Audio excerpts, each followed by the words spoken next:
Spectacular Spider-Man versus the invincible Iron Man. Who wins? Tune your ear to the frequency of despair and cross-reference by the longitude and latitude of a heart in agony. Listen.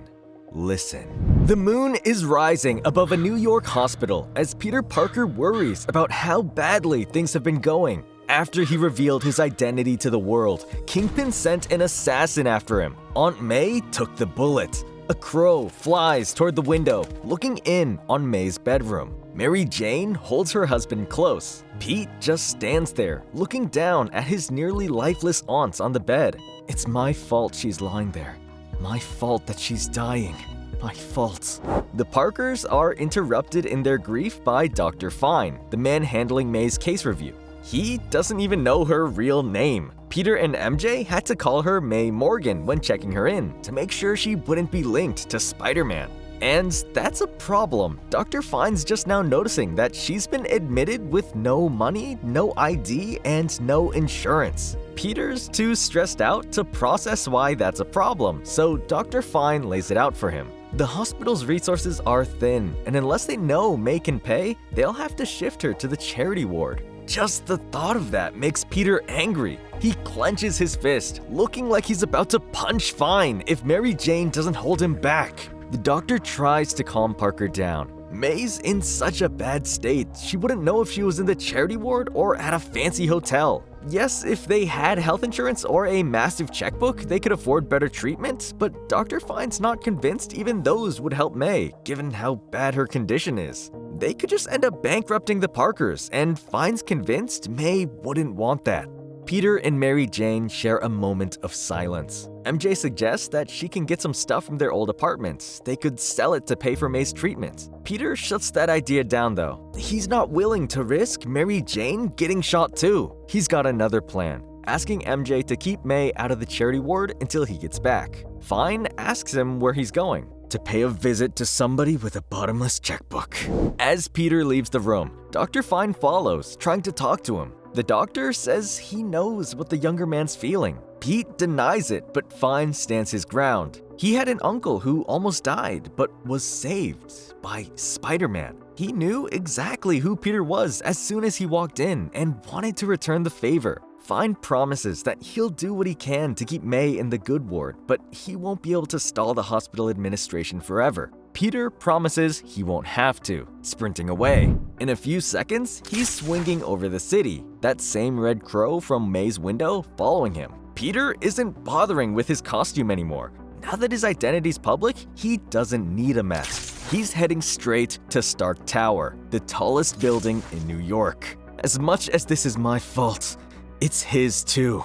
Stark's. Peter tries to use his old access codes to enter the tower, but they're no good. They've already been changed. So, with no time to lose and no longer worried about what his former friend thinks of him, Peter just rips the wall away, forcing his way inside the tower. In Stark's control room, an alarm rings. It's not enough to make Tony look up from his holographic screens, but he's surprised. Who would be stupid enough to break into his house? He tells his computer to show him the surveillance camera feed. Unfortunately, those are already down. Tony asks for motion sensor data instead. Intruder moving quickly to secure area. ETA 2 minutes 10 seconds. That's enough time for Tony to summon his nanobot armor, ready to confront the intruder. Now, trying to be stealthy, Peter jumps from an air vent into one of the tower's common rooms. But before he can find anything, he sees something bright and loud coming towards him. Before Peter can react, Iron Man tackles him right in the gut with his shoulder. Tony doesn't ease up on the repulsor jets, with force pushing his former protege right through a window and out of Stark Tower.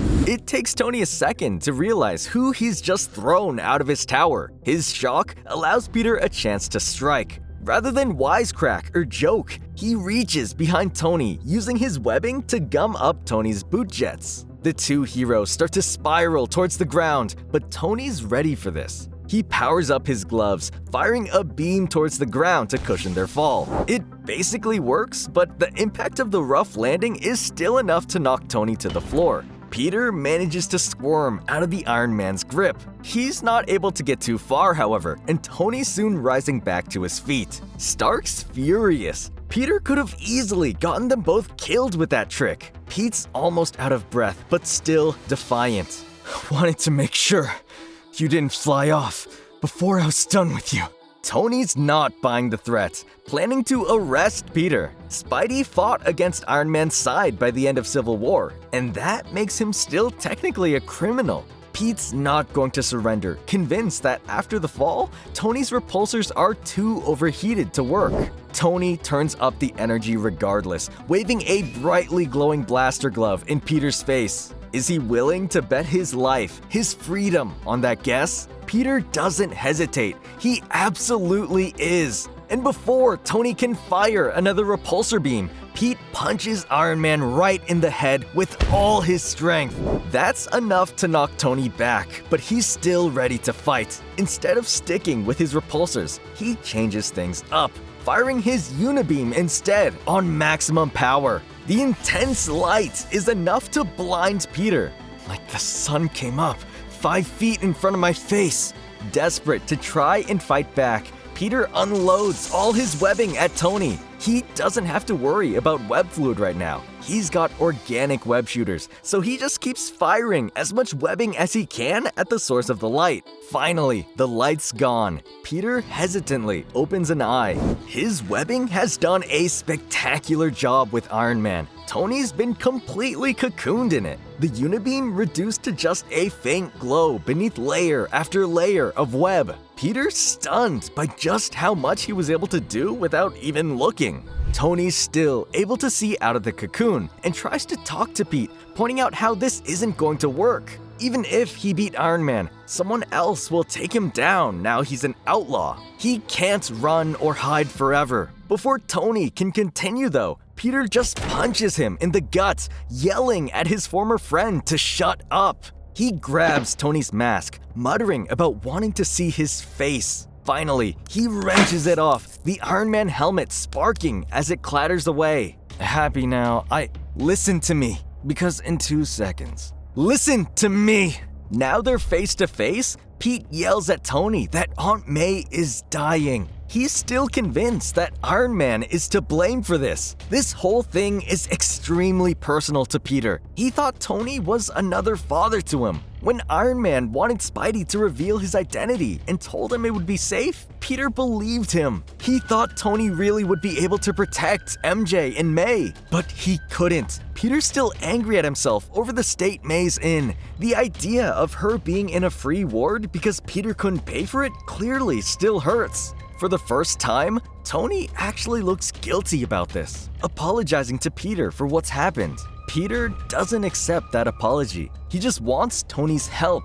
Tony points out that Pete's on the run from the law. It'd be illegal to help him. He's a known fugitive with a warrant. Peter makes it clear he doesn't want help for himself, just for May. Tony, I know that you cared for her all the time she was living in the tower. I need to make sure she has the best care money can buy while I try to find someone who can help her. He can't let his aunt die, no matter what. So Peter insists Tony help him or what? Tony's not angry, but points out this still won't work.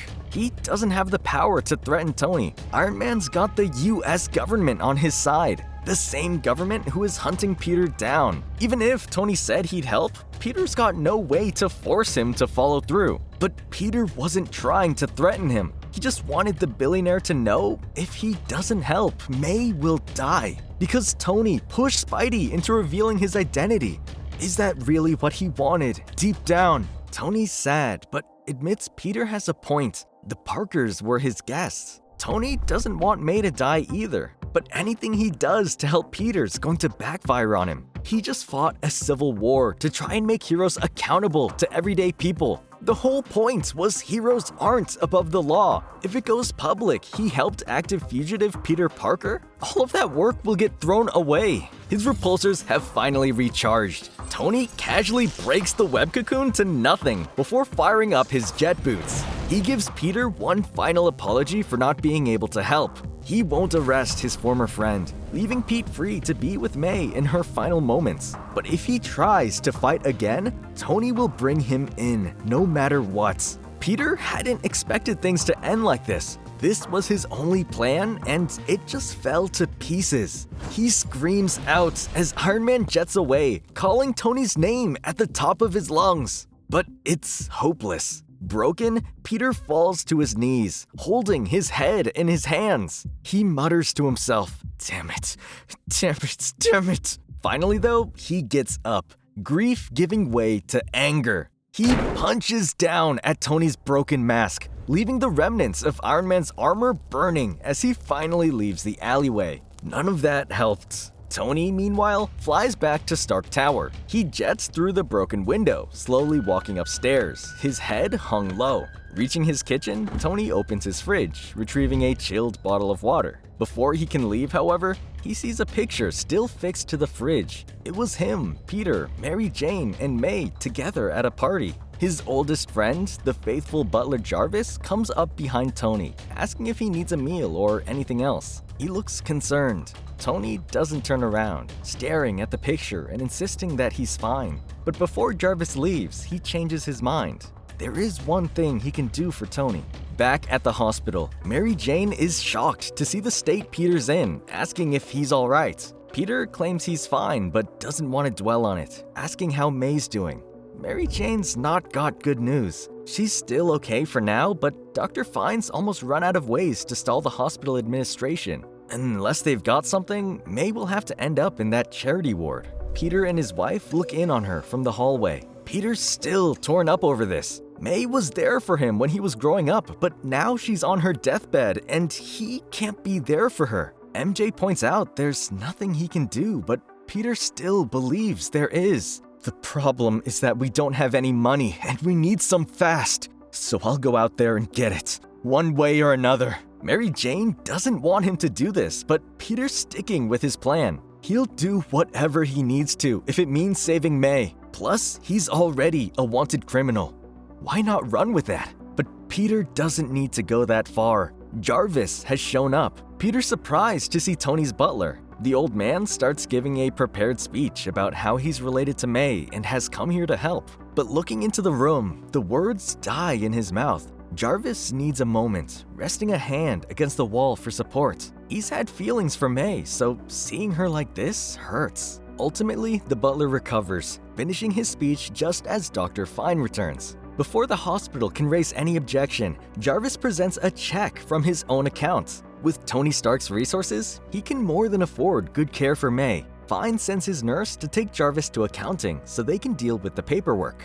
That done, Fine turns to Peter, congratulating him at pulling this off. Peter's glad it worked out, though this is still bittersweet for him. There's no way he'll be able to get any other favors out of Tony after this. Still, Fine's positive. With this money, they'll be able to make May's last days comfortable. That makes Peter angry though. May can't die. Now she's stabilized, he just needs to find someone who can properly treat her injuries. But Fine shuts that down. It's too late for May. She's old, badly hurt. It's inevitable. Peter claims that he doesn't buy that, so Fine makes it clear. Son, there's nothing humanly possible to stop her from dying.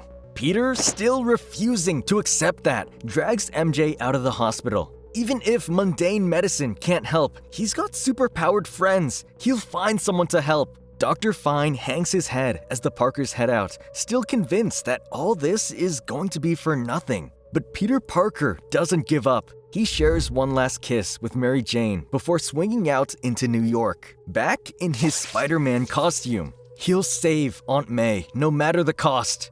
I'll find a way to save Aunt May, even if it means storming the gates of hell itself. And hey, he's telling the truth. Check out our video on the time Peter went to hell if you don't believe us.